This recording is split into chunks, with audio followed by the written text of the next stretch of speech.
আমি আমার লেখা ছোট গল্প আর ফিরবে না সে পর্ব ৩ এবং শেষ পর্ব পড়ছি। আশা রাখছি ভালো লাগবে। বিশাল আমবাগানে এসে মনটা হালকা লাগছে মলির। আমবাগানের কাছে একটা দিঘি। দিঘির পাড়ে বাঁশের বেঞ্চে যেয়ে বসল মলি। ঝিরঝির করে বাতাস বইছে। মলি ভাবছে মানুষের জীবন নিয়ে। এই যে জীবন একদিন শেষ হয়ে যাবে। হঠাৎ কে যেন পেছন থেকে ওর চোখ ধরল। কে কে বলে চিৎকার করে উঠল মলি। শায়লা আপু, তুমি আবার আমার কাছে এসেছো কেন? মরেও তুমি আমার পিছু ছাড়বে না? বলে মলি। হাসি আপা মলির চোখ ছেড়ে দিয়ে বলল, মলি, আমি তোর হাসি আপা। তোর খুব মন খারাপ দেখেছি, তাই দুষ্টুমি করে তোর মন ভালো করে দিতে চেয়েছিলাম। ও হাসি আপা, আর একটু হলেই তো আমি হার্ট ফেল করে ফেলতাম, বলে মলি। হাসি আপা বলল, আমি জানি মলি, তোর সাথে দেখা হয়েছে শায়লার। ও আমার সাথেও দেখা করেছিল। কি বলো, তাই নাকি?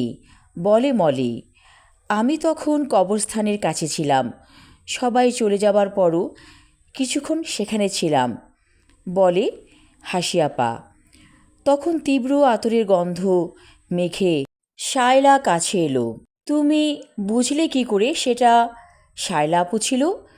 বুঝেছি। হঠাৎ করে আমি ইদানিং অনেক কিছু টের পেয়ে যাই। ওরা অনেকক্ষণ পুকুর পাড়ে বসে থাকলো। হঠাৎ করে হাসি আপা বলল, মলি, আমার একটা বড় রকমের রোগ হয়েছে। ডাক্তার সময় নির্ধারণ করে দিয়েছে। মলি আঁতকে উঠে বলল, কি হয়েছে তোমার? হাসি আপা বলল, আমার লাংস ক্যান্সার, লাস্ট স্টেজে আছি। যদি আগে ধরা যেত তবে আশা ছিল। আমি 6 মাসের মধ্যে চলে যাব।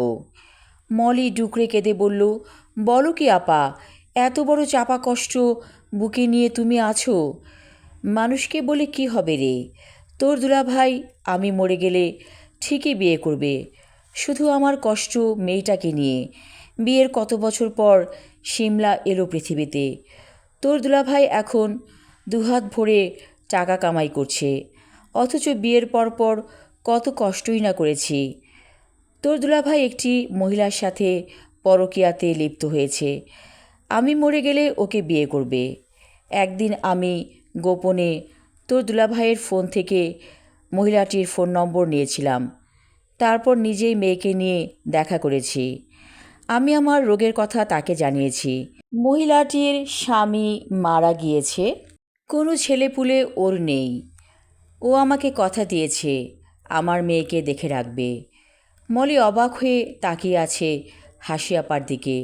মনে হচ্ছে হাসি আপাকে যেন নতুন করে চিনতে পারছে। মলি বলল, আপারে, আমাদের জীবনে কেন এত কালো মেঘ জমে আছে? সবার মধ্যেই একটা সমস্যা যেন লেগে থাকে সব সময়। প্রত্যেকটা ভাই বোনের এত সমস্যা কেন যাচ্ছে? রোগে শোকে সবাই কেন চলে যাচ্ছে দুনিয়া ছেড়ে? হাসি আপা বলল, চল ঘরে যাই। আমি আমার লেখা ছোট গল্প আর ফিরবে না সে পর্ব ৩ এবং শেষ পর্ব পড়লাম। ধন্যবাদ।